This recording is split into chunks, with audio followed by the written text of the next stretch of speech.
Hey, hey, hey! It's Krepsyk, and today we're making a super easy, super cheap, set it and forget it meal. We're coming up into fall. Everybody wants to just throw some stuff in the crock pot, let it sit for a while, feed the family. So, let's do that. Let me go ahead and grab the secret ingredient, the only ingredient that I forgot to put on the table, to be honest. Let's do this. So, we've got some taco seasoning. You need this. I took everything out of the package so I wouldn't leave any brands. The only brand that I couldn't leave here is, if you recognize the can, you know what this is, but you need some diced tomatoes and green chilies, about 10 ounces. You know what I'm talking about. You know what this is. Alright, a couple of chicken breasts. Bam, right there, chicken breasts. 1 can of corn, 1 can of black beans. Bam, just like that. Strained and drained. Rinse them off. And then I go with a can of full black olives, and I slice them myself just so I can make sure I get the most. You can buy the little cans of already pre-sliced. I recommend getting 2 if you're getting pre-sliced. And 1 package of good old-fashioned cream cheese. So, let's get our cooking utensils. Need one of these. That's what you need. Okay, so take your chicken breast, boom, into the whatever that's called, crock pot. You got it. All right. After that, I always go with the can of Rotel, which is not open. So we can get that bad boy open. Boom. 10 out of 10. Would recommend. Okay. Get that Rotel in there. Be careful, kids. Cans are sharp. They will cut you and you'll get hurt. Alright. Boom. 1 can of Rotel out of the way. And your taco seasoning or fajita seasoning. You can totally use fajita seasoning. Either way is fine. Get spicy if you like spicy. Get not spicy if you don't like spicy. If you like mild, go with mild. If you like spicy, get spicy. If you want some medium flavor, who knows? Now get that all mixed up. So your Rotel, oh, I already said the name. Your diced tomatoes and peppers and all that good stuff gets mixed in really well with that chicken. You want it to sit there at the very bottom of your crock pot and cook for a decent amount of time. So kind of sits there and marinades on the bottom. So mix all that goodness up and make sure it's all together just like that. Okay, when that's done, you're going to want to wash this off, or stick raw chicken into cooking food or whatever. I don't know what your deal is.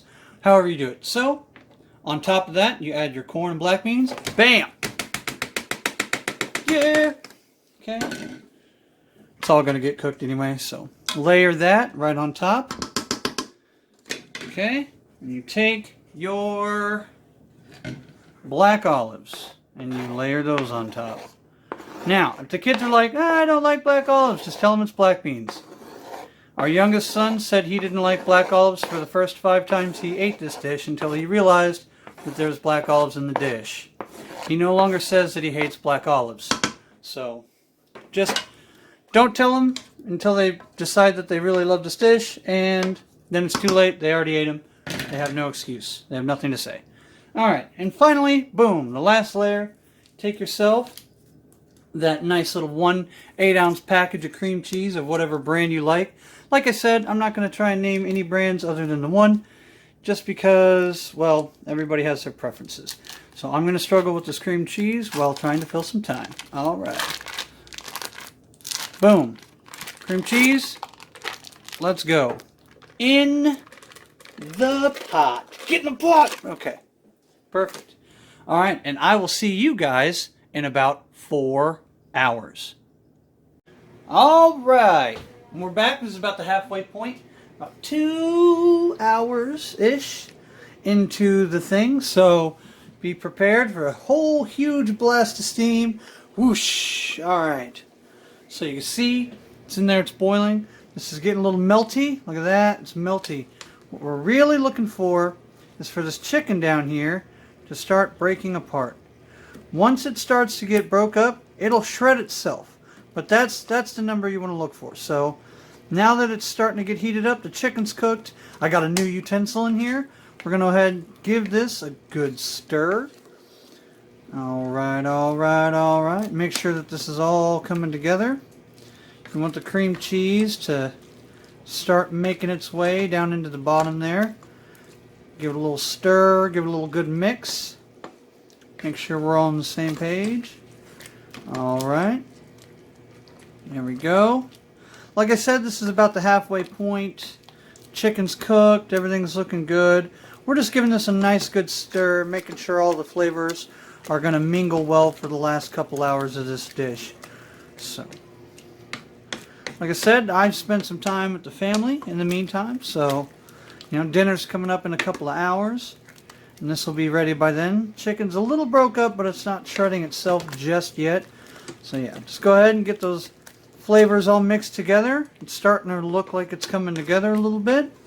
And yeah, I'll see you guys in another couple hours. Alright, and we're back. This is it. This is the last leg. Let's get ready to serve. First, let's get some side stuff. We got some tortillas over there. We got some Mexican style rice that you could put it on. You've got some good old tortilla chips that you could use to serve this on, I suppose. Let's open this up. Ooh, look at that steam. Now, is the chicken falling apart? Is the chicken shredded itself? Yeah, see that? See how the chicken just breaks apart like that? So you give it a couple of good stirs. Let all those chicken pieces kind of fall apart. That's what it's all about, right? Like I said, it is a set it and forget it type of meal. And look at that. Once all the chicken breaks apart, looks great. It works as a dip, works as a spread, like I said. You can serve it over rice, you can serve it over chips, or you can serve it over tortillas. So let me just grab my bowl right here. Boom, got some Spanish rice already ready to go. Boop. Boop. And that is ready to eat. See that? Boom, ready to go. Alright, well, thank you all for stopping by. You all have a great day. This is Krepsyk, and I'm getting out of here.